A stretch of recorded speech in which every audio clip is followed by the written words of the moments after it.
11th right now. Some hate Trump with a passion. I mean, Republicans, conservative people, they just like, don't talk to me. They like freak out if I, so I kind of skirt around that a little. Some say they're done voting. I'm not voting. I'm not voting. It's all rigged anyway, they say. Which is actually one of the reasons that I ran for office, because when I heard that, it devastated me that someone would say that. And some think if we get Trump in, he's going to fix it all. The one-man show. But I like to think that none of us here are any of these persuasions. Have you ever wondered about the Hebrews in the wilderness complaining and literally saying they would rather go back? Now this is where some of our kids are. I think the millennials are like this. They just want to go back to normal. That's what they want. They want to go back to normal. So to the Hebrews, the wilderness was just that, a wilderness. They wanted to go back to what they were used to in Egypt. Get it? I mean, we see this now. It is what they were used to. They were used to being told what to do. They were used to giving up any God-given rights, basically living paycheck to paycheck with that. And ironically, what they didn't realize was that the promised land was just on the other side of their fear. Just on the other side. They had no vision, they had no faith. They couldn't even envision what was ahead. It was within their grasp, as Joshua and Caleb argued that the land was theirs and they would be delivered from the giants. But no, they were depending on something else. But all they had to do, like I said, was they just had to cross that line. That's what I did. I crossed the line. I said, okay, I'm gonna run. I crossed the line. And I'm crossing them every day, and I know y'all are too, or you wouldn't be here today. One foot in front of the other, and it was theirs. The promise was so close. They said no because they wanted someone else to do it for them.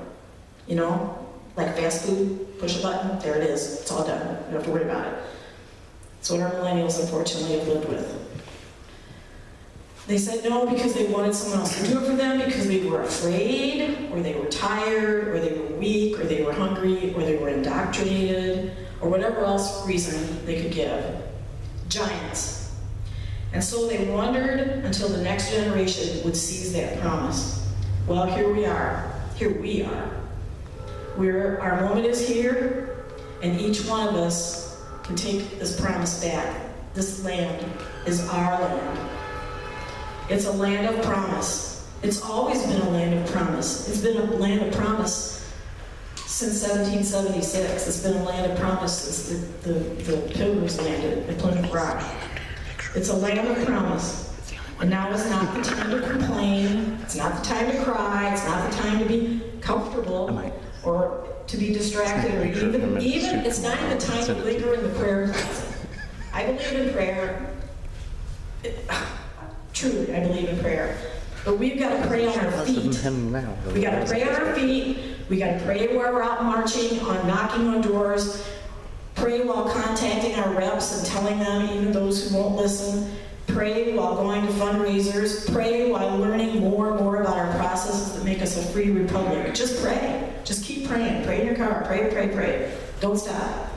We go in. We occupy. This is how we occupy. We do this by every single one of us being a poll watcher, being an election judge. We do this by taking up our sword, which is truth. We speak it. Our Constitution is also our sword. It was founded on truth and right living, a code of conduct to allow free citizens to enjoy life and liberty. Your vote, our vote, is the tip of that sword. The challenge for us all today is to do our utmost to turn this tidal wave. So here's what else must be done. Every single person needs to vote. The Democrats have worked on this for decades. They do the get out the vote. We got to do our get out the vote. If you know any, and you should ask everybody, are you a registered voter? Are you a registered voter? Are you a registered voter? If they're not, get them registered. If you gotta go drive and pick them up, if you're driving your car all day taking people to the polls, do it. You've got elderly that can't get out of their home. We've got all kinds of situations. We've got single parents that have maybe a car broken down. There's all kinds of situations. and definitely vote on election day. So that's what I'm going to give you today. Let's go Occupy.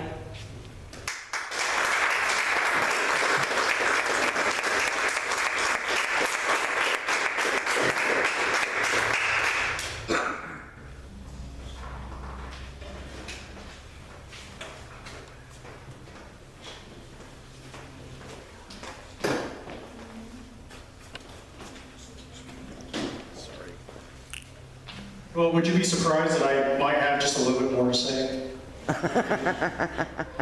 Well, for any of you, for the people who haven't listened to my radio show, if you do, I apologize ahead of time. We're a little bit on the rough edge of things, I guess. We're obviously a patriotic and political show, but I hope you don't mind foul language and a lot of jokes. We decided we didn't want to be boring, we wanted to make it fun, and, well, we got labeled about 2 years ago as the shock jocks of talk radio, so we're fine with that. But, I was thinking, with her speech, I love everything you said. Absolutely. There was another speech that happened just a little while ago. I heard it was supposed to be really uniting and great for the country. Has anybody watched it? Where was it uniting? I watched the whole thing through, unfortunately. I'm pretty sure I finished off half a bottle of bourbon while doing it. And I think I put a dent in my head somewhere from banging against the wall. But, I listened to what he had to say. I'm like, okay, let's see if this great uniting speech is going to be, exactly what he said it was going to be. And the more I watched, the more I got confused. I'm like, well, the backdrop looks like it came from 1984 or V for Vendetta. So what are we doing with this big red background? I'm like, thank you very much. You look like somebody else in history that I'm not going to mention here. I will, Hitler. You can throw Stalin in on that one too. He really liked his bad red backdrops as well. But the more I listened to him, I'm like, okay, he's supposed to be uniting us, so where was the uniting? I listened and listened and listened, like, okay. Oh, and now we're going to go into the whole, the ultra mega crowd. I'm like, ultra mega crowd, what's that? Sounds like fun. I don't know what it is, but I'll find out for you, I guess. He wasn't referring to, he said it's a small collection of people. I disagree. 75 million people voted for Trump in the last election, did they not? So he's calling 75 million patriots in this country domestic terrorists and a danger to, he keeps saying democracy. It's a constitutional republic. Apparently they forgot that. They just keep repeating that one word over and over again, hoping that you believe it, when they don't understand that it's actually, mob rule. That's what democracy is. We're not a democracy. We're a constitutional republic. And I was confused about how he laid this out, about how he was talking about what they want to do with the government. So they said that, he even mentioned the word fascism with Trump.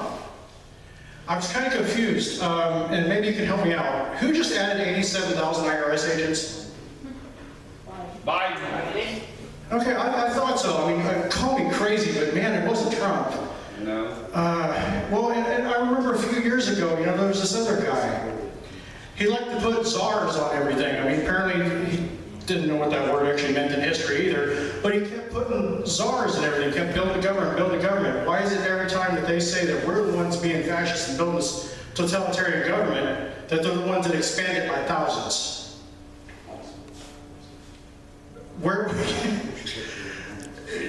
Do you think it's just projectionism, or are they just mentally defective? I got to know at this point.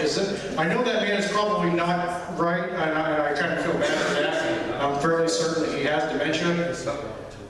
But is he playing off of that? Is it pure apathy, or is he really just stupid? He's just stupid. But I want to know what you guys think about that. Seriously, with that speech, did anybody else here accidentally listen to that? I knew Randy did. Randy, did you check it out? I'm already damaged. I'm here with you.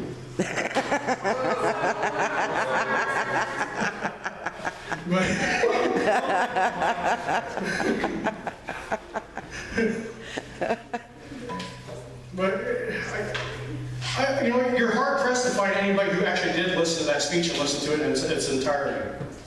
I do so because I want to know exactly what my opposition is doing. It was very difficult to watch. It was. And it's also very difficult to watch, you know, at this point, C-SPAN, because I used to watch the Congress all the time, just find out what they're doing, or watch CNN and stuff like that. I got asked, you know, well, you're considered, and I hate labels, you know, you're considered right-wing, so why are you watching this stuff? Like, I want to know my enemy. I want to know what his plans are for me. I want to know what he's thinking about us, so I can turn it around and throw it back at him tenfold. And that's, I guess that's just how we do things around here. Let's see who we got. Who do we want next, Raylan? Illinois Freedom Alliance. Illinois Freedom Alliance, you're next. Hold down. Going down.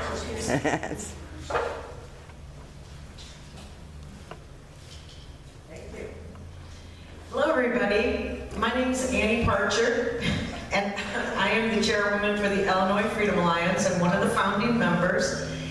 With us today are Arlene Reese, who is our treasurer, and Jennifer Lubers, who is managing our poll watcher recruitment effort. So the Illinois Freedom Alliance came along about, we'll be a year old next month. And we started out as just a group of friends who were trying to become involved in figuring out what about these medical mandates and the government overreach. And we tried working with a group that was speaking out against that, but they wouldn't let us talk about politics. They couldn't connect, and we couldn't talk about the government overreach and medical mandates without addressing the fact that politics was behind it. And so we looked around and we decided, well, let's go join our local GOP office. So we went down to the GOP and we checked them out. We're like, got their bylaws and the rules. And here, I'm an Army person. I was in the Army, and then I worked for the Army for 25 years as a civilian. And so I'm like, okay, well, let's look at the org chart. They didn't have one, so I built one out of the bylaws and rules. And then I'm like, okay, so where are all these committees? The first chair has 5 committees, and they're all doing all these things. And they said, no, we don't have 5 committees. We just have a chairperson. Oh. Well, what about outreach? Well, we have a guy that drives the elephant around in a parade. So what, oh, well, I said I can do outreach. And so I went right back home and I came back with a 5-page list of all the different things we could do to get more people involved in the politics or get involved in the GOP and help build this organization up, fill out all these vacant spots. They said, how dare you come down here and try to change everything? They told me, and the rest of us, that if we think we can do better, that we should just go do it ourselves. So we went, oh wow, this is a lot of work, but we'll give it a try. So we started the Illinois Freedom Alliance, and we built it with the same org chart and rules and bylaws, and we just got to work. And so for the next year, for the past year, we've worked really hard. We were able to recruit a total of about 40 more precinct committeemen. Every single precinct committeeman placement was a battle with the chairman and the board. They did not want new people in their party. They, you have to understand that the GOP party, the only members are your precinct committeemen. No one else is a member. No one else gets to vote. And if you are a precinct committeeman, you have the strongest position in government because you decide who your county GOP is going to support as conservative candidates. You decide who's going to represent your county to the district GOP and the state GOP. You are the ones that decide who our candidates are going to be and how we're going to run our organization. There's a deliberate effort to keep that group as small as possible. And I'm here to tell you that when you don't listen to that, and when you keep pushing and pushing and pushing, and you get enough precinct committeemen, you will do what we did in Rock Island County during the primary. We had enough candidates, enough precinct committeemen elected that our entire board had to take the walk of shame out the door during our county elections.